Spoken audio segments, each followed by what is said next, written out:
With her hit song Give It To Me Right, Toronto native Melanie Fiona single-handedly launched a revolution. Okay, okay, he's got my number and you can't want me, baby, here I am. Either you make the time or just forget me.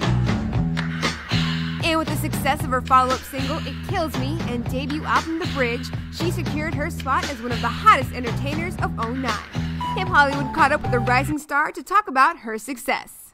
My first single was Give It To Me Right, very sassy, very strong record from a female's perspective about not being afraid to ask for what you want. It Kills Me is definitely the vulnerable, very broken side that shows that I've definitely been down and out, had my heart broken, like everybody in love has ever been.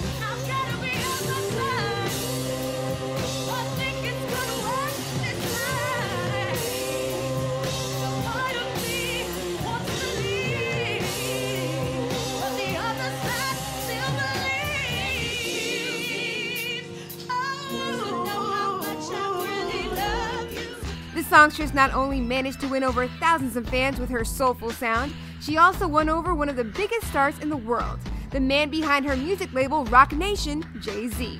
So I went in, I met with Jay-Z and Tata, we sat down and played them the music, and they were on board. They said, we would be honored to represent this project, and we think, you know, you're a star, and we'd be honored. And I was like, you be honored. I'm sitting here watching Jay-Z bob his head to my music. Like, what are you telling me? So it's a great situation. You know, I'm in the company of great artists like Wale and J. Cole, and you know, everybody's doing their thing. Oh yeah, I've got trouble with my friends, trouble in my life, problems when you don't come home at night. Melanie is part of the new class of musicians, including her label mates Wale and J. Cole, who feel it is their obligation to be honest with their music. I feel like I'm a girl who has lived life, traveled, been heartbroken, lonely, happy, sad. I've been through everything that I think most people go through. So if I'm a part of that movement, that makes me feel great, because I just want people to know at the end of the day, I'm just like you. Sure, I get to get on a stage and sing and tell my story, but it's about celebrating and sharing everybody's story. So I think it's a great thing. One of the people assisting Melanie in her phenomenal storytelling on The Bridge is R&B singer-songwriter Andrea Martin, who has worked with such acts as Toni Braxton, Monica, and Leona Lewis. When I met Andrea, it was like the counterpart that I've been waiting for in music to take me to another level.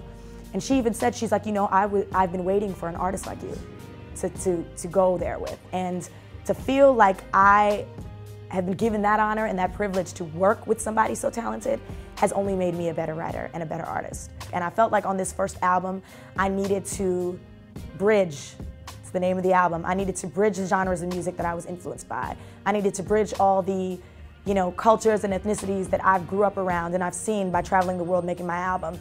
I wanted to bridge, you know, just generations between music and age groups and genders. So for me, it was definitely feeling like I'm the type of person that never wanted to be put in a box, so I didn't want my music to be put in a box either. And I say, hey yo, rise up, let me see your head high. And if you hit it, put your hands up in the sky. La da dee dee da dee dee da dee da. Hey yo, hey yo, hey yo, hey yo. And I'm gonna rock it to the fullest in this life. So I'ma give it all I got before I die. La da dee dee da dee dee da dee da. Hey yo, hey yo, hey yo. One of my favorite records on the album is Ayo. And it's a, you know, it's a motivational song for me. It's the song that I think best describes my journey on the album and overcoming obstacles and being strong and fighting through. I even have this purple heart on my wrist tattooed to remind me of, you know, the struggle of what I've been through, the courage that it took to get here. And, you know, I'm hoping that the next single will do that for people. Ayo is definitely that song, I think, for me. And even though her career has catapulted her into the limelight, Melanie remains humble. It's not about being famous for me. It is about positively touching and affecting people's lives. And when I get to do that, and I get to have that one-on-one experience, that's by far the best feeling. And I remember the day my album came out, Steve Rifkin, CEO of my company, of SRC, he said to me, he said, how do you feel? And I said, I feel accomplished. I said, I feel like I have accomplished the biggest thing in my life. You know, this is, you know, the start of my career. When you're a kid, you know, you do all these things, you play, you figure out what you like, your hobbies, your sports, whatever. But as you get older, you know you're gonna become something. So now that I have an album out, I feel like I've become what I've been destined to be. So it is an amazing feeling. And I just feel like it's endless now. It's like if I can do this, I can do anything. So I'm just gonna keep going.